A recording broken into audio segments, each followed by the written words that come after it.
কিয়ামতের সেই ভয়াবহ দিনে যখন প্রতিটি মানুষ আতঙ্কে কাঁপতে থাকবে, তখন প্রিয় নবী হজরত মুহাম্মদ সাল্লাল্লাহু আলাইহি ওয়াসাল্লাম তার উম্মতের জন্য কেমন ব্যাকুল থাকবেন সেই দৃশ্যপট নিয়ে একটি গল্প নিচে তুলে ধরা হলো। পুলসিরাত ও দয়ালু নবীর অশ্রু। সে এক ভয়াবহ দিন, হাসরের ময়দান। মাথার খুব কাছে সূর্য জ্বলছে, পায়ের নিচে তপ্ত তামার জমিন। বিচার শেষ, এবার জান্নাতে যাবার পালা। কিন্তু জান্নাতে যেতে হলে পার হতে হবে এক ভয়ঙ্কর সেতু, যার নাম পুলসিরাত। এই সেতুটি জাহান্নামের আগুনের উপরে স্থাপিত। হাদিসে এসেছে এটি চুলের চেয়েও সূক্ষ্ম এবং তরবারির চেয়েও ধারালো। চারপাশ নিকষ কালো অন্ধকার। নিচে জাহান্নামের আগুন দাউ দাউ করে গর্জন করছে। সেই আগুনের লিলিহান শিখা যেন ক্ষুধার্ত বাঘের মতো উপর দিকে লাফিয়ে উঠছে। মানুষেরা ভয়ে থরথর করে কাঁপছে।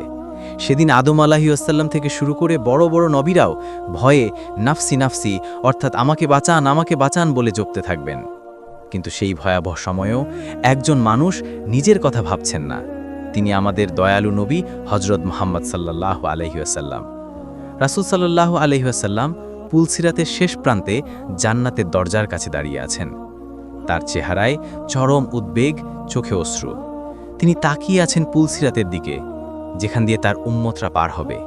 তার মুখে একটাই ফরিয়াদ, একটাই দোয়া, রব্বি আল্লাহুম্মা সাল্লিম সাল্লিম, অর্থাৎ হে আমার রব, তুমি শান্তিতে পার করে দাও, তুমি নিরাপদে পার করে দাও। পুলসিরাত পার হওয়া শুরু হলো। যাদের ঈমান পাহাড়ের মতো মজবুত, তারা চোখের পলকে বিদ্যুতের গতিতে পার হয়ে গেল। কেউ বাতাসের গতিতে, কেউ ঘোড়ার গতিতে পার হলো। নবীজি তাদের দেখে মুচকি হাসলেন। কিন্তু সমস্যা হলো গুনাহগার উম্মতদের নিয়ে, যাদের ঈমানের আলো খুব নিভু নিভু। পাপের বোঝা পিঠে নিয়ে তারা পুলসিরাতে উঠল। কল্পনা করুন, একজন গুনাহগার উম্মত, পাপের ভারে সে সোজা হয়ে দাঁড়াতে পারছে না।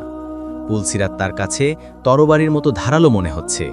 সে হামাগুড়ি দিয়ে এগোচ্ছে। নিচে জাহান্নামের হুকগুলো তাকে ধরার জন্য উঠে আসছে। সে একবার ডানে হিলে যাচ্ছে, একবার বামে। তার হাত পা কেটে রক্ত ঝরছে। সে ভয়ে চিৎকার করছে, হে আল্লাহ, আমাকে বাঁচাও। জাহান্নামের আগুন নিচ থেকে গর্জন করে বলছে, ওরে পাপিষ্ঠ, নিচে আয়। সে স্লিপ খেয়ে পড়ে যাবার উপক্রম হলো। ঠিক সেই মুহূর্তেই পুলসিরাতের ওপার থেকে একটি কাতর কণ্ঠ ভেসে এলো, উম্মতি উম্মতি। আমাদের প্রিয় নবী সেই দৃশ্য দেখে স্থির থাকতে পারলেন না। তিনি আল্লাহর দরবারে সেজদায় লুটিয়ে পড়লেন। তিনি কাঁদতে কাঁদতে বলতে লাগলেন, হে আল্লাহ, তুমি এই দুর্বল উম্মতকে তুমি আগুনের খাবার বানিও না। তার ঈমান খুব দুর্বল, কিন্তু সে তো আমাকে ভালোবাসত। সে তো তোমার একত্ববাদে বিশ্বাস করত। মাবুদ, তুমি তাকে ক্ষমা করো, তাকে পার করে দাও। নবীজির চোখের পানি আর দোয়া আল্লাহর আরশে গিয়ে পৌঁছালো। আল্লাহ পাক জিবরিল আলাইহিসসালামকে নির্দেশ দিলেন, অথবা ফেরেশতাদের হুকুম করলেন সেই বান্দাকে সাহায্য করার জন্য। হঠাৎ সেই গুনাহগার বান্দা, যে কিনা জাহান্নামে পড়ে যাচ্ছিল, সে গায়েব থেকে এক অদ্ভুত শক্তি অনুভব করল। তার নিভু নিভু ঈমানের আলো হঠাৎ জ্বলে উঠল। নবীজির দুয়ার বরকতে সে আবার উঠে দাঁড়ালো। হামাগুড়ি দিয়ে বুক চিরে রক্ত বের হয়ে যাচ্ছে, তবুও সে সাহস পেল, কারণ সে জানে ওপারে তার প্রিয় হাবিব সাল্লাল্লাহু আলাইহি ওয়াসাল্লাম তার জন্য অপেক্ষা করছেন। অবশেষে অনেক কষ্টে, অনেক চড়াই উতরাই পার হয়ে সে পুলসিরাতের শেষ প্রান্তে পৌঁছালো। সেখানে দাঁড়িয়ে আছেন দোজাহানের বাদশা। ধুলোবালি মাখা রক্তাক্ত সেই উম্মতকে দেখে নবীজি পরম মমতায় কাছে টেনে নিলেন, যেন হারানো সন্তানকে মা বুকে জড়িয়ে ধরেছেন। নবীজি নিজ হাতে তাকে হাউজে কাউসারের পানি পান করালেন। সেই পানি পান করার পর তার আর কোনোদিন পিপাসা লাগবে না, তার সব ক্লান্তি দূর হয়ে গেল। সেদিন সেই গুনাহগার বান্দা বুঝতে পারবে, দুনিয়াতে সে হয়তো নবীকে দেখেনি, কিন্তু নবী তাকে ভুলেননি। যখন সবাই নিজেকে নিয়ে ব্যস্ত ছিল, তখন একজনই ছিলেন যিনি উম্মতি উম্মতি বলে কেঁদেছেন। শিক্ষা। এই গল্পটি আমাদের মনে করিয়ে দেয় যে আমরা যতই গুনাহগার হই না কেন, আমাদের একজন দরদি নবী আছেন। কিন্তু সেই নবীর শাফাত বা সুপারিশ পেতে হলে আমাদের ঈমান নিয়ে কবরে যেতে হবে এবং তার সুন্নাহর উপর চলতে হবে। আল্লাহ আমাদের সবাইকে পুলসিরাত সহজে পার হওয়ার তৌফিক দান করুন। আমিন। কিয়ামতের সেই ভয়াবহ দিনে যখন প্রতিটি মানুষ আতঙ্কে কাঁপতে থাকবে, তখন প্রিয় নবী হজরত মুহাম্মদ সাল্লাল্লাহু আলাইহি ওয়াসাল্লাম তার উম্মতের জন্য কেমন ব্যাকুল থাকবেন সেই দৃশ্যপট নিয়ে একটি গল্প নিচে তুলে ধরা হলো। পুলসিরাত ও দয়ালু নবীর অশ্রু। সে এক ভয়াবহ দিন, হাসরের ময়দান। মাথার খুব কাছে সূর্য জ্বলছে, পায়ের নিচে তপ্ত তামার জমিন। বিচার শেষ, এবার জান্নাতে যাবার পালা। কিন্তু জান্নাতে যেতে হলে পার হতে হবে এক ভয়ঙ্কর সেতু, যার নাম পুলসিরাত। এই সেতুটি জাহান্নামের আগুনের উপরে স্থাপিত। হাদিসে এসেছে এটি চুলের চেয়েও সূক্ষ্ম এবং তরবারির চেয়েও ধারালো। চারপাশ নিকষ কালো অন্ধকার। নিচে জাহান্নামের আগুন দাউ দাউ করে গর্জন করছে। সেই আগুনের লিলিহান শিখা যেন ক্ষুধার্ত বাঘের মতো উপর দিকে লাফিয়ে উঠছে। মানুষেরা ভয়ে থরথর করে কাঁপছে। সেদিন আদম আলাইহিসসালাম থেকে শুরু করে বড় বড় নবীরাও ভয়ে নাফসি নাফসি অর্থাৎ আমাকে বাঁচান বলে জপতে থাকবেন। কিন্তু সেই ভয়াবহ সময়েও একজন মানুষ নিজের কথা ভাবছেন না। তিনি আমাদের দয়ালু নবী হযরত মুহাম্মদ সাল্লাল্লাহু আলাইহি ওয়াসাল্লাম। রাসূল সাল্লাল্লাহু আলাইহি ওয়াসাল্লাম পুলসিরাতের শেষ প্রান্তে জান্নাতের দরজার কাছে দাঁড়িয়ে আছেন। তার চেহারায় চরম উদ্বেগ, চোখে অশ্রু। তিনি তাকিয়ে আছেন পুলসিরাতের দিকে, যেখান দিয়ে তার উম্মতরা পার হবে। তার মুখে একটাই ফরিয়াদ, একটাই দোয়া, রব্বি আল্লাহুম্মা সাল্লিম সাল্লিম, অর্থাৎ হে আমার রব, তুমি শান্তিতে পার করে দাও, তুমি নিরাপদে পার করে দাও। পুলসিরাত পার হওয়া শুরু হলো। যাদের ঈমান পাহাড়ের মতো মজবুত, তারা চোখের পলকে বিদ্যুতের গতিতে পার হয়ে গেল। কেউ বাতাসের গতিতে, কেউ ঘোড়ার গতিতে পার হলো। নবীজি তাদের দেখে মুচকি হাসলেন।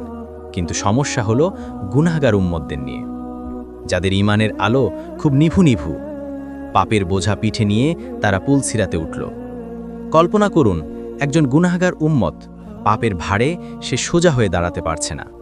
পুলসিরাত তার কাছে তরবারির মতো ধারালো মনে হচ্ছে। সে হামাগুড়ি দিয়ে এগোচ্ছে। নিচে জাহান্নামের হুকগুলো তাকে ধরার জন্য উঠে আসছে। সে একবার ডানে হিলে যাচ্ছে, একবার বামে। তার হাত পা কেটে রক্ত ঝরছে। সে ভয়ে চিৎকার করছে, হে আল্লাহ, আমাকে বাঁচাও। জাহান্নামের আগুন নিচ থেকে গর্জন করে বলছে, ওরে পাপিষ্ঠ, নিচে আয়। সে স্লিপ খেয়ে পড়ে যাবার উপক্রম হলো। ঠিক সেই মুহূর্তেই পুলসিরাতের ওপার থেকে একটি কাতর কণ্ঠ ভেসে এলো, উম্মতি উম্মতি। আমাদের প্রিয় নবী সেই দৃশ্য দেখে স্থির থাকতে পারলেন না। তিনি আল্লাহর দরবারে সেজদায় লুটিয়ে পড়লেন। তিনি কাঁদতে কাঁদতে বলতে লাগলেন, হে আল্লাহ, তুমি এই দুর্বল উম্মতকে তুমি আগুনের খাবার বানিও না। তার ঈমান খুব দুর্বল, কিন্তু সে তো আমাকে ভালোবাসত। সে তো তোমার একত্ববাদে বিশ্বাস করত। মাবুদ, তুমি তাকে ক্ষমা করো, তাকে পার করে দাও। নবীজির চোখের পানি আর দোয়া আল্লাহর আরশে গিয়ে পৌঁছালো। আল্লাহ পাক জিবরিল আলাইহিস সালামকে নির্দেশ দিলেন, অথবা ফেরেশতাদের হুকুম করলেন সেই বান্দাকে সাহায্য করার জন্য। হঠাৎ সেই গুনাহগার বান্দা, যে কিনা জাহান্নামে পড়ে যাচ্ছিল, সে গায়েব থেকে এক অদ্ভুত শক্তি অনুভব করল। তার নিভু নিভু ঈমানের আলো হঠাৎ জ্বলে উঠল। নবীজির দুয়ার বরকতে সে আবার উঠে দাঁড়ালো। হামাগুড়ি দিয়ে বুক চিরে রক্ত বের হয়ে যাচ্ছে, তবুও সে সাহস পেল, কারণ সে জানে ওপারে তার প্রিয় হাবিব সাল্লাল্লাহু আলাইহি ওয়াসাল্লাম তার জন্য অপেক্ষা করছেন।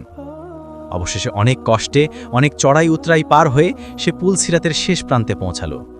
সেখানে দাঁড়িয়ে আছেন দোজাহানের বাদশা। ধুলোবালি মাখা রক্তাক্ত সেই উম্মতকে দেখে নবীজি পরম মমতায় কাছে টেনে নিলেন, যেন হারানো সন্তানকে মা বুকে জড়িয়ে ধরেছেন। নবীজি নিজ হাতে তাকে হাউজে কাউসারের পানি পান করালেন।